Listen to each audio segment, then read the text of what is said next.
Bonjour, je m'appelle Sylvie, voici Emma. Nous habitons en Angleterre. Emma est née à Hong Kong.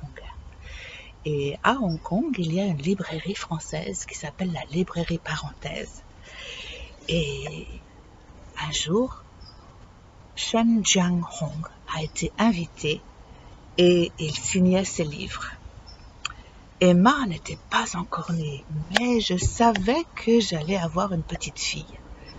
Alors, j'ai choisi ce livre pour elle, Petit Aigle. Et comme je ne connaissais pas encore le nom d'Emma, Shen Jianghong me l'a signé et il m'a fait un beau dessin et il a écrit « Pour toi ». Voilà. Alors, nous allons vous raconter l'histoire de Petit Aigle. Un soir d'hiver, Maître Yang rentra chez lui en serrant dans son manteau un enfant qu'il avait trouvé endormi dans la neige. C'était un petit garçon. Il était à demi mort de froid.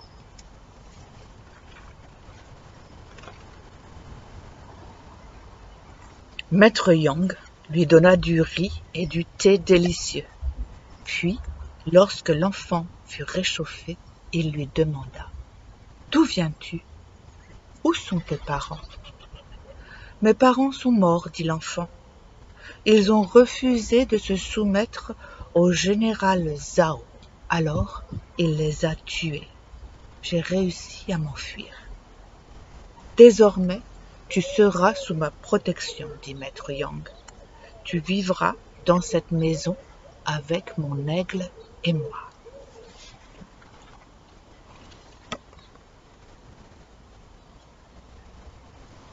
Quand le printemps revint, Maître Yang, son aigle et le petit garçon vivaient dans la plus parfaite entente. Maître Yang était bon et cela adoucissait le chagrin de l'enfant.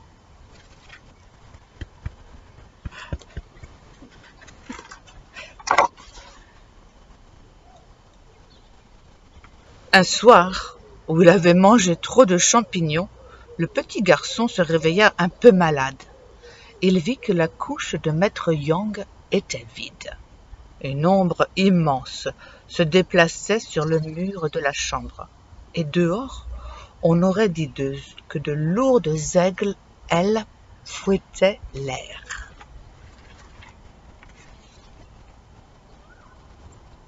Petit garçon n'avait peur de rien. Il enfila ses chaussons, s'élança dans la nuit, grimpa au mûrier et découvrit médusé Maître Yang en train d'exécuter les mouvements de la boxe de l'aigle. Dès lors, chaque nuit, le petit garçon se cacha pour observer Maître Yang, qu'il voyait il répéta chacun de ces mouvements qu'il voyait jusqu'à les savoir par cœur.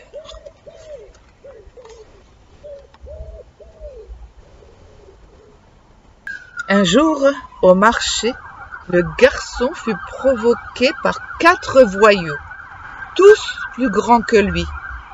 Il n'hésita pas à se servir des mouvements qu'il avait appris en secret. Des cris d'étonnement et d'admiration fusèrent de tous côtés. « Comme Maître Yang doit être fier de moi, pensa le garçon.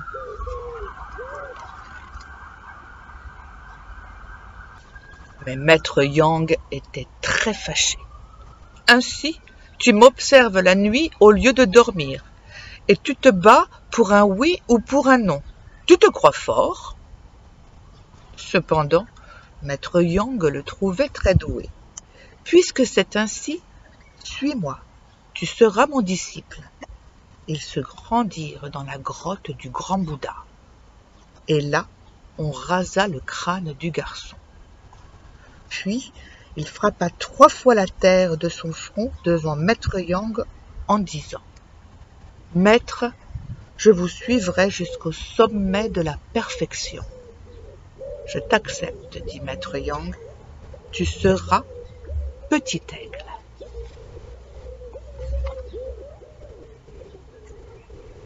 L'entraînement commença.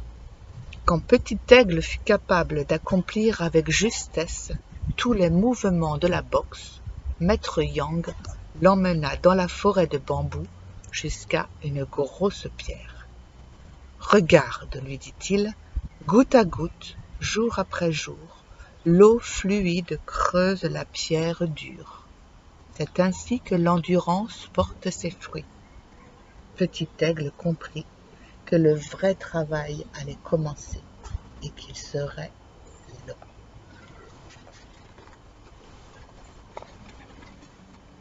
Vous voyez la pierre creusée là? Alors, il travailla très dur tout au long des saisons, jusqu'à oublier la fatigue, jusqu'à vaincre la douleur, jusqu'à ne plus sentir le poids de son corps.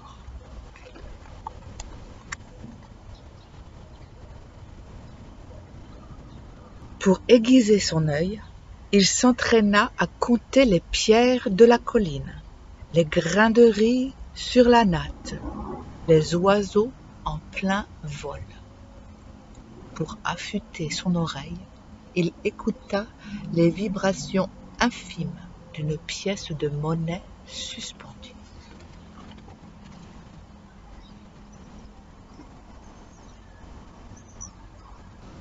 Enfin, un jour, Petit Aigle put transpercer le sol d'un seul coup de pied. Ses gestes s'accomplissaient dans un seul souffle. Il pensa qu'il avait atteint la perfection.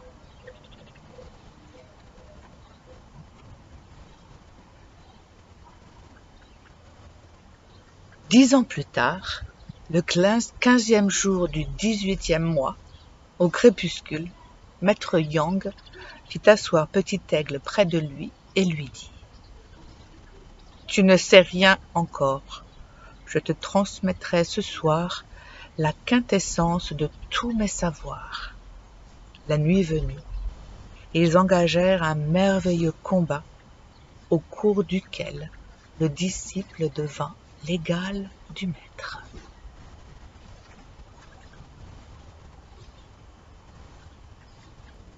Le lendemain, Maître Yang apparut devant Petit Aigle, tout habillé de blanc, et lui dit solennellement : « Sais-tu que ton pire ennemi est aussi le mien ?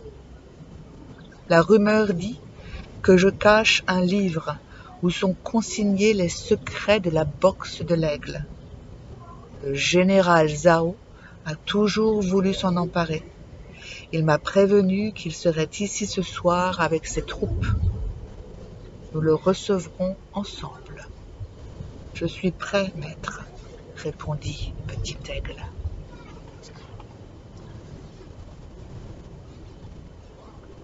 Le maître et le disciple combattirent dans une harmonie parfaite, alternant les attaques précises et les parades infaillibles. Petit Aigle exultait. Sentant que le combat tournait à son désavantage, Zhao attaqua traîtreusement Maître Yang dans le dos.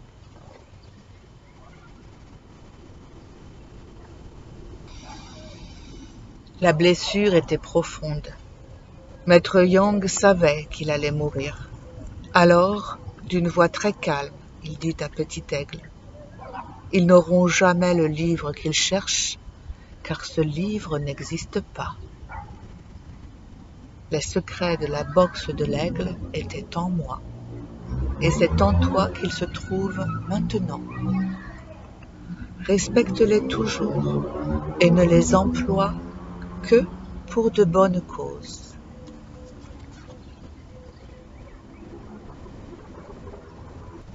Resté seul, Petit Aigle se mit à prier pour son maître. Il pouvait encore entendre l'écho de sa voix dans le ciel limpide. « Que sagesse et abondance t'accompagnent. Je veillerai toujours sur toi. »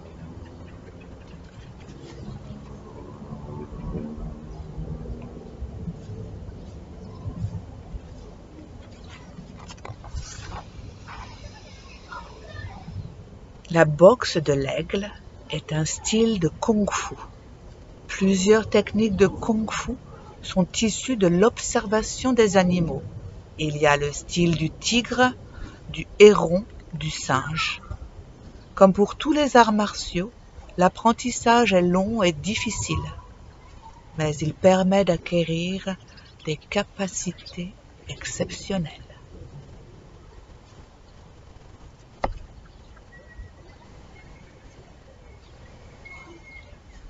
C'était Petit Aigle de Cheng Jianghong. Merci de nous avoir écoutés. Et je crois que maintenant, on doit aller s'occuper de ce petit roquet. On dit hiccups en Angleterre. À bientôt!